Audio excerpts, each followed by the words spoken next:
that could only happen in this great country of ours, and then it could only happen to a pair of fighting Irish.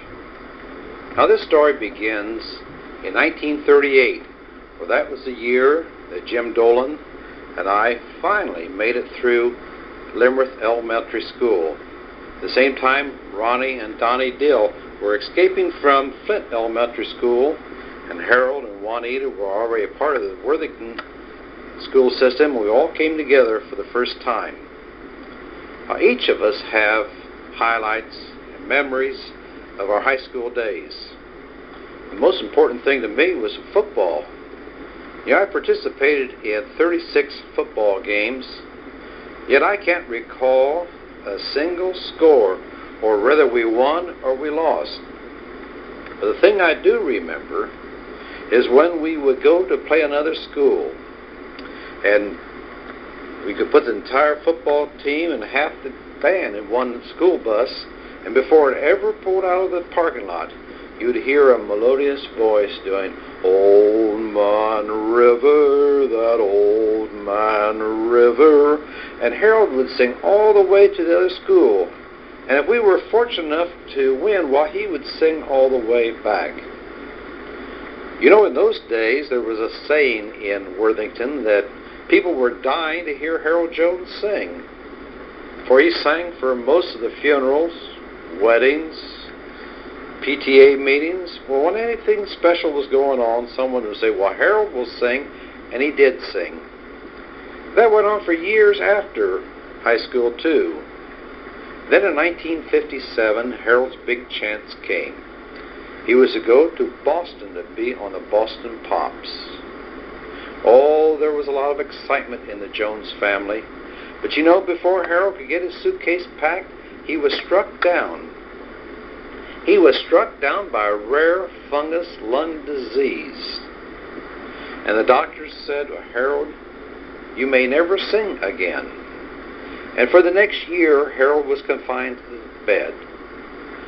Juanita had to become a 24-hour-a-day nurse. Well, when you have 5 children with big appetites, you had to have some income coming in, and Juanita began sewing, and she made beautiful wedding dresses and dresses for special parties and the like.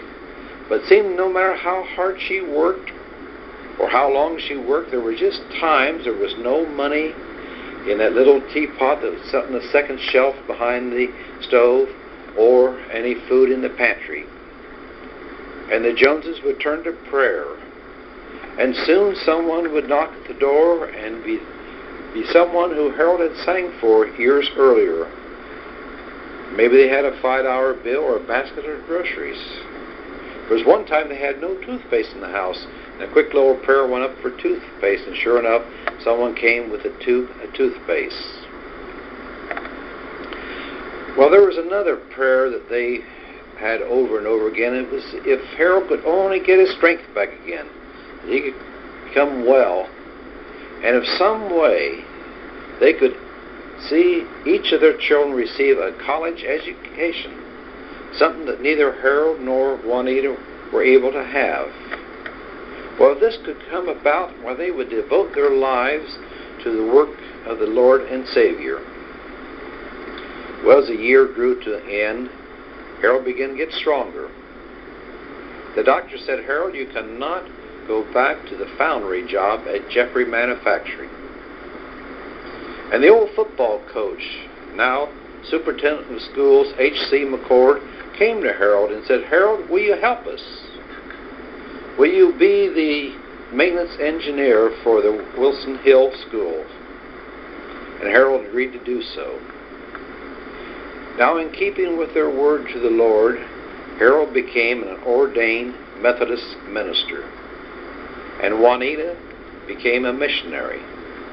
And things started getting better for the Joneses, and they started paying back this huge debt that piled up during the year Harold was sick. And then one day, driving on I-71 south of the fairgrounds, their car was hit from the rear. And within a few seconds, there were 10 cars and a big gasoline truck all involved in a massive accident. Juanita and Harold saw a ball of flame coming towards them. And Juanita jumped out of the car and started running for a safe place. And she looked back, and there was no Harold.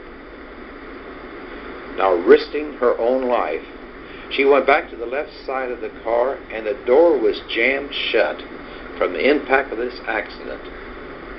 And she put her right foot against the side of the car, and she pulled until she forced that door open. And then she had to hoist Harold out of the car and to a safe place. And you may recall that fire was so intense that it actually melted the bridge. And I-71 in that section was closed down for many months.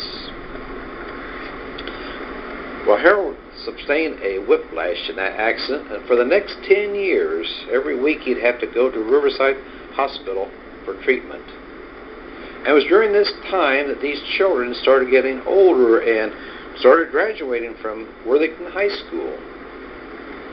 Now, the oldest son, Dennis, well, he went to a school up north. I forget the name of the school, but he was a fullback for Bo Schembecker.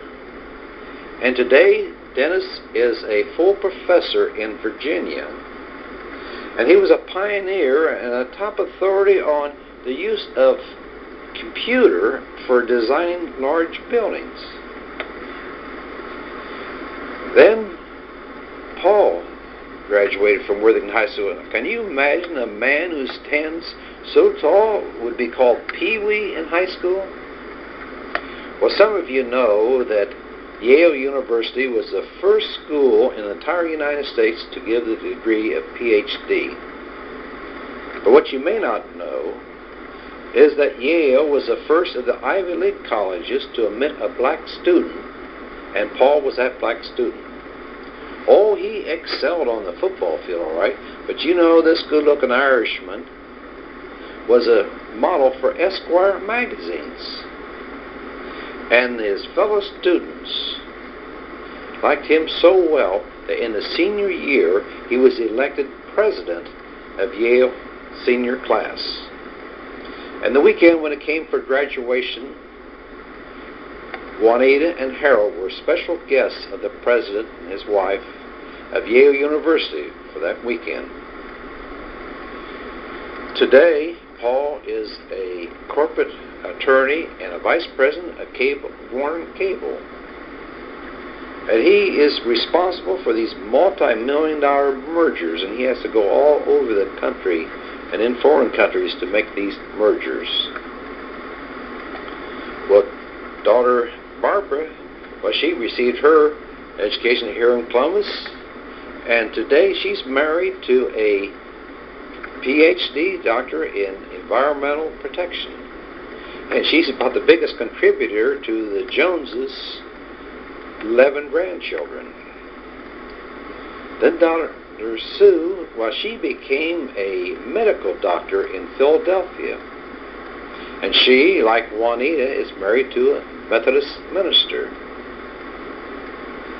And then Karen. Well, when it came Karen's time, they finally learned there was a pretty nice school down along the Olentangy River called Ohio State University. And Karen received her degree in business communication. And within just a few weeks, the wedding bells will be ringing. And what a lot of excitement in the Jones family. But you know, if that wasn't enough, it was during this time that Harold became a member of Northern Kiwanis. And Juanita joined Kiwanis. And in 1982, Harold was president of Kiwanis, and the same year, Juanita was president of Kiwanis. Now, President Donnie, the last thing you will have to do as president of Northern Kiwanis is to prepare an achievement report. This is a history of what your year was, and then you will be judged how your report stands up with the other reports of the other clubs in Kiwanis International. Well, Harold prepared his report, and he sent it in to Division 10E, and they said, "Say, this is great." And then it was sent on to the Hyatt District, where they said, well, this is what Kiwanis is all about. And they sent it on to Kiwanis International. And out of 8,000 reports, Harold's report was picked the number one for the year 1982. Well, the year 1986 was very special for the Joneses, for the Hope Singers of Indiana invited Juanita and Harold to join them in a tour of Europe, where they would tour 8 different countries, and Harold gave concerts and was the soloist in 16 of the largest churches and cathedrals in Europe. Well, as 1988 rolled around, they thought, gee, this is the time we can start enjoying our grandchildren. And then on the 20th of January, Juanita and Harold had finished breakfast. And usually they have a devotional period at that time. And Juanita looked over at Harold and she knew something was wrong. She rushed to the telephone and dialed 911. And quickly came back to Harold, and she started to administer mouth-to-mouth resuscitation, a technique that she had learned at a Kiwanis meeting. Soon the medics were there, and they rushed Harold to the hospital where he would be for the next 6 months. And he suffered a massive stroke, paralyzing his right leg, his right arm, and that beautiful voice was gone. Well, Jenny and I have long considered ourselves part of the Jones family, and we visit with Harold often at the hospital. Well, what was customary, we would come to the hospital, and if stand at the doorway, and if Harold was awake, we'd go in and visit with him. And if he wasn't, we would visit with the family and leave. And oftentimes, Juanita would stay 24 hours a day for several days, and it was on these occasions that Jenny would relieve Juanita, so Juanita could go home and take a quick shower, put on some fresh clothes, and right back to the hospital. Then on the 27th day of May, Jenny and I were standing in the doorway, and Harold saw us, and slowly he raised his left arm, and then he took his index finger and held it with his thumb, making a perfect circle. And in a very melodious voice he said, "Okay." Well, Jenny and I never knew "okay" was such a beautiful word. And we rushed over to the bed, and Harold took our hands in his left hand and he squeezed them. And Harold's eyes were dancing, and his whole face was aglow. And Jenny and I knew Harold had just been talking to the Lord and Savior, Jesus Christ. And Jesus must have said, "Harold, it's going to be okay."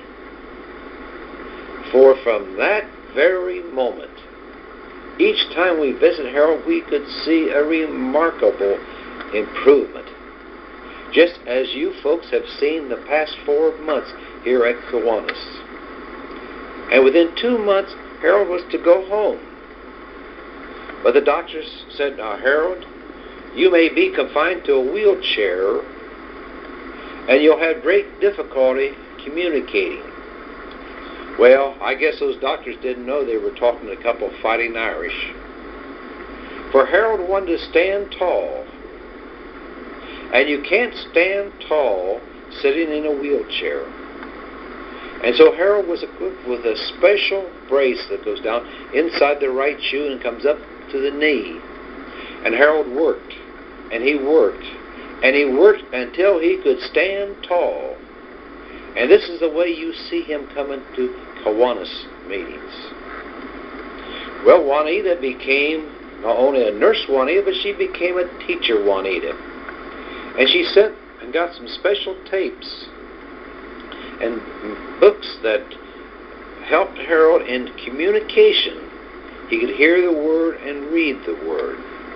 And she worked hours and hours with Harold, and you folks can see the results of this. Then Dick Welch would come over and he'd play the piano for Harold. And soon Harold would go on la la la la la la with the music. Then pretty soon he could put some words with the music. And Donnie Dill and some of the Kiwanians, well, they built a concrete ramp so Harold could get in and out of the home. Well, I'm going to let you in on a secret. Juanita and Harold, they like Kiwanis, especially northern Kiwanis. But more important, they love the Kiwanians and their fans. Now this evening, they will have a very special way of saying, thank you, Kiwanis. And to help them do this, Cousin Rosanna Fields will sing with Harold. Rosanna was an artist, former teacher at Brookhaven and Northeast Career Center. And she is an outstanding soloist in Worthington and the whole north end of Columbus. And on the piano, faithful Kiwanian Dick Welch will play the melodies for Harold. And at this time, Juanita and Harold want to say thank you, Northern Kiwanis. Amen and amen.